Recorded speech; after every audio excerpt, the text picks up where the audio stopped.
Hello friends, அஸ்ஸலாமு அலைக்கும் and வணக்கம். Welcome to Yas cooking channel.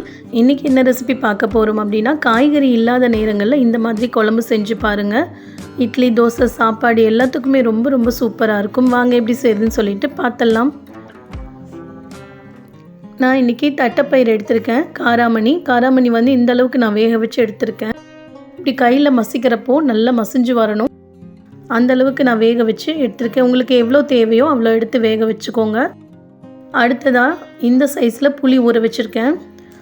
காராமணி வேக வச்ச தண்ணியிலே ஊற வச்சுக்கலாம். சூடாக இருக்கிறதுனால சீக்கிரமாக புளி ஊறிடும். தேங்காய் ஒரு மீடியம் சைஸ் தேங்காய் எடுத்து சீரகம் சேர்த்து அரைச்சி வச்சுருக்கேன். அதோட 2 பெரிய சைஸ் தக்காளி, 1 ஸ்பூன் மிளகாத்தூள், 1/2 டீஸ்பூன் மஞ்சள் தூள், 1 டேபிள் ஸ்பூன் மல்லித்தூள், அதோட தேவையான அளவு உப்பு சேர்த்திட்டு இதை நல்லா கலந்து விட்டுட்டு கொதிக்க வச்சிடலாம்.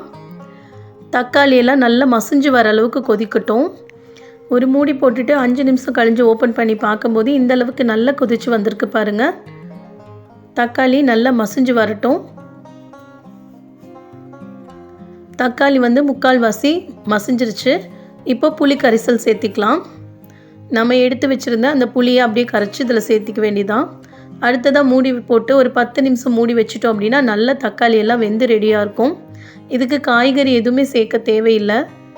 உங்களுக்கு வேணும் அப்படின்னா நீங்கள் கத்திரிக்காய் சேர்த்திக்கலாம், இல்லை அப்படின்னா சொரக்காய் சேர்த்திக்கலாம். அது நம்மளுடைய ஆப்ஷனல் தான். அடுத்ததாக அரைச்சி வச்சுருக்க தேங்காயும் சீரகமும் அரைச்சி வச்சுருந்தோம் இல்லையா, அதையும் சேர்த்து இந்த மாதிரி நல்லா கலந்து விட்டுடலாம். நல்லா கொதிச்சு வரட்டும். நல்லா கொதிச்சாச்சு. அவ்வளோதான், இப்போ குழம்பு ரெடி ஆயிடுச்சு. நல்லா கொதிச்சு வந்துருச்சு பாருங்கள். அடுத்ததாக இதுக்கு ரொம்ப ரொம்ப முக்கியம் தாளிப்பு. குழம்ப தாளிச்சுக்கலாம். அதுக்கு ஒரு பேனில் 1 டேபிள் ஸ்பூன் அளவில் எண்ணெய் ஊற்றிட்டு, எண்ணெய் சூடானதும் 1/2 டீஸ்பூன் கடுகு சேர்த்திருக்கேன். கடுகு நல்லா பொரிஞ்சிட்ருக்கு. கடுகு நல்லா இந்த அளவுக்கு பொரிஞ்சிருச்சு. ஒரு பெரிய வெங்காயம் நான் கட் பண்ணி எடுத்திருக்கேன். இதுக்கு சின்ன வெங்காயம் ரொம்ப ரொம்ப டேஸ்ட்டாக இருக்கும். அதோட ஒரு கொத்து கருவேப்பிலை. சின்ன வெங்காயம் போட்டு தாளிக்கும் போது டேஸ்ட் ரொம்ப சூப்பராக இருக்கும். நான் இன்றைக்கி பெரிய வெங்காயம் தான் சேர்த்திருக்கேன். இதை நல்லா கலந்து வதக்கி விட்டுறலாம். சிம்பிளாக 5 நிமிஷத்தில் செஞ்சு முடிச்சிடலாம். தேங்காய் மட்டும் அரைச்சா போதும்.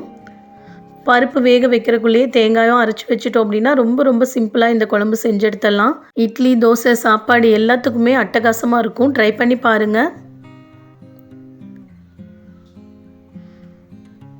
நல்லா இந்த மாதிரி கோல்டன் ப்ரௌன் கலரில் ஃப்ரை பண்ணிவிட்டு குழம்புல சேர்த்திக்கலாம். அவ்வளோதான், குழம்பு ஃபுல்லாக ரெடி ஆயிடுச்சு. சூப்பரான சுவையான காராமணி குழம்பு இன்றைக்கி பார்த்தோம். தட்டைப்பயிறு குழம்பு. இந்த வீடியோ பிடிச்சிருந்தா லைக் பண்ணுங்கள், ஷேர் பண்ணுங்கள். நம்ம சேனலுக்கு சப்ஸ்கிரைப் பண்ணிக்கோங்க. தேங்க்யூ.